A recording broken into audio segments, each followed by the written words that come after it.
Muito bem, amigos, você que acompanha a programação do Instagram, site Bahia 24 Horas e TV Sapé-Açu. Sapé-Açu tomou um passo inédito nesta Semana Nacional do Trânsito, que começa hoje, 18 de setembro, até o dia 25, com o Colégio Municipal, pela primeira vez no município, fazendo um evento na história de Sapé-Açu, em todos os 71 anos, um evento alusivo à Semana Nacional do Trânsito. E mais do que nunca, a Secretaria de Educação, através da escola, do Colégio Municipal, fez o convite ao ex-secretário municipal de Trânsito, Antônio Jesus, Tenente Bittencourt, futuramente vai assumir o SICOM em Santo Antônio de Jesus. É um PhD em trânsito, bem conceituado na Bahia, no Recôncavo e também no país. E ele vai nos falar dessa coisa inédita em Sapé-Açu, em participar da primeira Semana Nacional de Trânsito em Sapé-Açu, em setembro de 2024.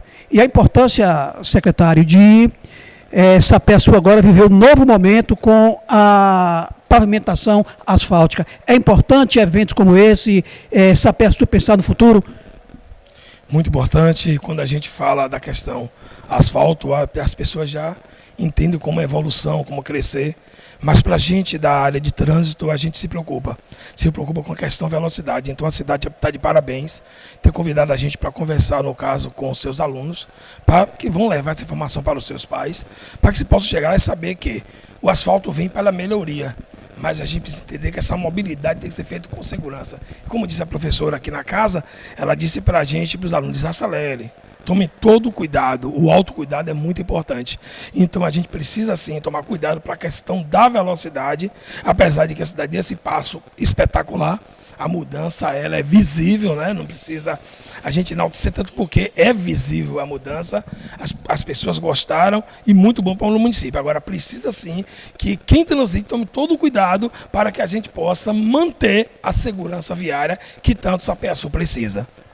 Como o senhor disse na palestra, a pavimentação antes era o paralelepípedo, o ralo era meio cego. Agora o ralo, que é a pavimentação asfáltica, está mais amolada e o condutor, principalmente na motocicleta, bicicleta, ele não pode ser o coco, não pode ser aquilo que vai ser ralado por essa pavimentação. Todo cuidado é pouco. Realmente, justamente a gestão municipal, ela chama atenção, chamou a gente para isso, como você disse, Eduardo, bem lembrado, de que você não precisa sofrer as raladuras que o trânsito vai te oferecer, porque é o transitar incorreto que vai trazer essa condição. Se você transitar de forma correta, com todo o cuidado, pode saber, a motocicleta não tanto é paro, mas com a tua sapiência, com o teu cuidado, você não vai ser o coco ralado, ou seja, não vai ralar parte do seu corpo e deixar no asfalto, como diz aqui o nobre Eduardo. E a gente falou há pouco de que era um ralo cego, mas agora é um ralo muito molado e pode fazer vítimas de sérias escoriações, não é verdade? O amigo falou do avanço da cidade com respeito à pavimentação, a cidade está sinalizada com várias faixas de pedestre. Na sua visão, deve vir mais faixa, mais sinalização. O que a população agora ela deve fazer, ela tem que fazer para completar tudo isso?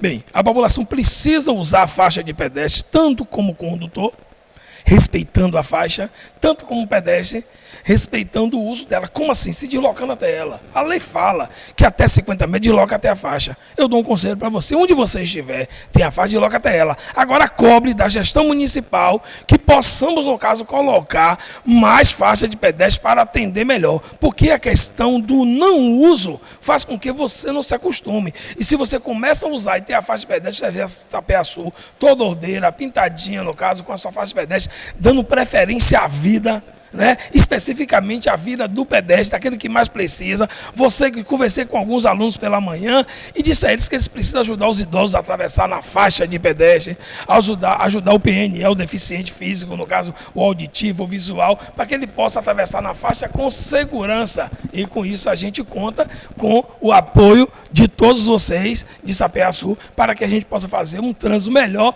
e mais seguro com transitar, ou como é que eu digo, com transitar confortável. Isso quer dizer que não importa o tamanho da cidade, o trânsito ele precisa chegar numa cidade para mudar comportamento, para salvar vidas e diminuir os números de acidentes. E você falou salva-vidas, no caso, é a mudança. Essa mudança tem que ser sempre para melhor. Eu falei há poucos, no caso, para os alunos, que o nosso Brasil está em terceiro lugar com o pior trânsito do planeta. Mas não quer dizer que nós pioramos. Quer dizer que nós melhoramos, mas não foi o suficiente para alcançarmos lugar melhor colocação. E a melhor colocação é aquela que a gente vai regredindo no pódio. Porque quando a gente sobe nesse pódio, é o pódio do perigo, é o pódio do resultado, no caso, que não queremos, que é o resultado da quantitativo de vítimas em números alarmantes. E o Brasil passa por isso, o Brasil passa por essa realidade. E muita gente, muitas autoridades, muita gente no Brasil inteiro está buscando isso. E essa semana, a Semana São Antônio, que se inicia hoje, muita gente, muitos trabalhos foram feitos, no caso, a nível nacional e internacional, mas no Brasil mais ainda, para chamar a atenção da população para essa forma de comportamento, um comportamento mais seguro, mais respeitoso, como foi falado pela professora, com mais empatia. E o que é empatia? Se colocar no lugar do outro, porque se você se colocar no lugar do pedestre na travessia da via, eu tenho certeza que você vai dar preferência a ele. E se você se colocar no lugar do condutor, no caso na faixa de pedestre, você vai fazer com que você atravesse sempre na faixa de pedestre para que o condutor possa cumprir com a sua obrigação. Mas mesmo assim, queria dizer para vocês que onde não tem faixa de pedestre, ainda assim, nós temos aí que a preferência continua sendo do pedestre, porque é a parte mais vulnerável no transitar. Muitas pessoas reclamam no município que Sapé-Sul tem uma das piores entradas para quem vem de Santo Antônio de Jesus pela 101 para entrar na cidade. O trecho da rodoviária e o trecho ali da entrada da Rua Nova, da Avenida Edgar Santos, onde nós entramos pela manhã. Há jeito ali, pode futuramente pensar num projeto, a gestão municipal, o DENIT, Polícia Rodoviária Federal, o que é que pode se fazer ali? Eu tenho uma visão para ali, eu tenho uma visão de que ali eu fiz especialização em engenharia de tráfego justamente para poder entender essas informações, entender realmente essa realidade. E ali, na verdade, a gente vê que as pessoas ficam impacientes para poder transitar. Quem está vindo também tem pressa de passar e seguir, chegar ao seu destino, quando não é Sapé-Sul. Então, nesse caso, a gente precisa entender que eu tenho que fazer uma coisa que cause uma mobilidade. Então, seria no caso um viaduto? Poxa, mas o custo é altíssimo, demora de acontecer. Seria, no caso, um ármico, que é o túnel, no caso, bom, seria espetacular, mas demora de acontecer e também um custo muito alto. Eu acho que ali, na verdade, eu estou no achismo, sim, mas eu já vi em outras cidades, já vi em outras localidades, a gente tem ali em Capim Grosso, que funciona normalmente e ninguém fica esperando ninguém, a não ser a vez de quem passa na rotatória. Então, uma rotatória ali no trevo, colocaria todas as BRs, no caso que é a 242 e a 101, para circular sem que houvesse qualquer travamento e ainda assim traria total segurança. Mas isso requer intervenção do governo municipal junto ao governo federal e estadual, que é quem comanda a BR 242, que é delegada a ele, a CEINFRA. Então cabe a CEINFRA uma reunião com a CEINFRA e uma reunião, no caso, com o DENIT, né? O DENIT é logo aqui próximo, para que se possa analisar a implantação de uma rotatória naquele trevo. Lançou-se uma rotatória para observar que outros lugares funcionam, por que não Sapé-Sul? Eu tenho certeza que vai funcionar lindamente de forma muito segura. Rodoviária. Oi? Trecho da rodoviária. Na rodoviária ali a gente já tem a questão da redução e eu não vejo um espaço para que a gente possa fazer uma rotatória ali em si. Eu não vejo esse nome, não parei. Até você leva, não parei para poder analisar.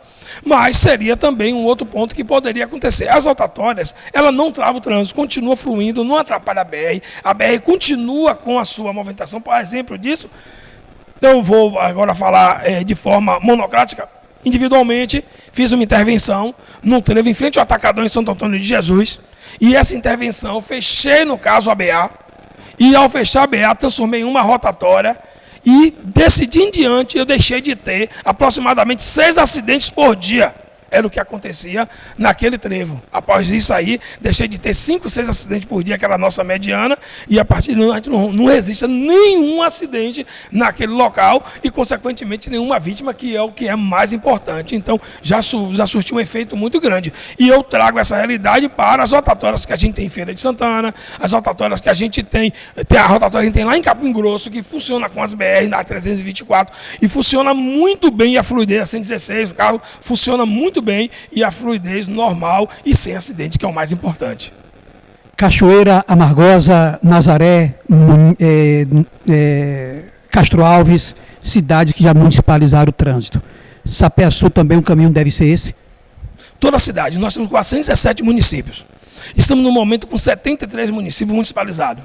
A gente faz parte do grupo CETRAN, no caso, e também do Comitê Gestor de Trânsito da Bahia, né? E dos órgãos do Fórum de Mobilidade Urbana, tanto nacional quanto baiano, e também do Fórum de Autoridade de Trânsito. A gente está vice-presidente do Fórum de Autoridade de Trânsito, dos órgãos de trânsito da Bahia. E a gente discute muito isso. 73 municípios é muito pouco. E nem os 73 não funcionam ainda completamente da forma que deveria ser. Então, Sapé-Sul é uma das cidades que está sem municipalizar, sem organizar o seu trânsito. Muita coisa tem por vir aí para quem se organiza, para quem, no caso, faz o seu trânsito funcionar. E eu digo a vocês, os prefeitos que tomaram a coragem de municipalizar, de organizar e fazer seu trânsito diferente, é muito bem visto, porque inicialmente parece que assusta, mas logo posterior percebe que a organização traz uma segurança, porque uma cidade como Santo Antônio de Jesus, que a gente tem aquele fluxo, e a gente tem, no caso, aí 2 anos, 3 anos sem uma morte no trânsito, isso é muito importante. Você tem uma avenida, 42 mil veículos circulando, e no outro lado, mesma avenida, 42 mil veículos num lado, 42 mil no outro, que é a principal, é o maior fluxo que nós temos lá. E a gente, no caso, não tem as vítimas fatais, a gente fica muito feliz por isso. E mais feliz ainda quando diminui o número de acidentes.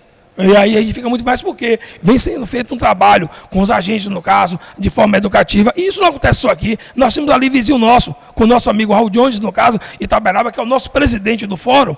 Ele ali do lado, ele está fazendo um trabalho espetacular. E justamente a fiscalização fez a diferença, o trabalho fez a diferença, o monitoramento fez a diferença. E vocês já ouviram falar que Itaberaba era uma das cidades mais violentas, tanto no trânsito quanto no dia a dia. Hoje, nenhum dos dois. É uma das cidades menos violentas da nossa região. E, diga-se de passagem, é uma cidade muito linda e que tem muitos, no caso, habitantes, tem um trânsito flutuante também grande, entendeu? Uma cidade de 80 mil habitantes, então é uma cidade que não é pequena e fez o trânsito diferenciado porque foi visto de uma forma importante, que urbanizar, foi falado no vídeo logo cedo. Urbanizar é você pensar no trânsito. Se não pensar no trânsito, você não tem como fazer urbanização da forma correta. Você não tem como dimensionar uma via sem contar a quantidade de veículos que vai passar nela. Você não tem como, no caso, direcionar naquele cruzamento se ele vai ser uma rotatória ou um semáforo, se você não dimensionar a quantidade de veículos que vão ficar parados, esperando, e vai precisar circular para determinado tipo de via. Ou até mesmo para se colocar um semáforo, eu tenho que fazer a contagem veicular para dizer quanto tempo, quantos segundos o semáforo vai ficar fechado ou aberto para tal via, para que se possa, no caso, gerar com que aquele semáforo tenha a sua eficácia. Gere, no caso, e com eficiência traga a fluidez de forma segura, não é verdade? Sua mensagem final sobre a Semana Nacional do Trânsito, Paz no Trânsito, começa por você. Bem, a gente fez um projeto com o Paz no Trânsito, começa por você, no caso, e isso foi previsto, no caso, lá para o Maio Amarelo. A gente continua, claro, até o ano que vem com essa proposta, mas quando a gente fala Semana Nacional do Trânsito, essa escolha, no caso que é a sua, começa por você sim, mas sim, a gente optou por chamar a atenção da velocidade, e essa velocidade, ela precisa ser desacelerada, porque o nosso bem maior qual é? A vida. E aí a gente tem que falar aqui, não de morte, é essa a proposta. A gente tem que começar a falar de vida. No momento estamos falando de morte, mas no futuro vamos falar de vida, que é isso que importa. Vida no trânsito, paz no trânsito, e claro que começa por você, por mim também.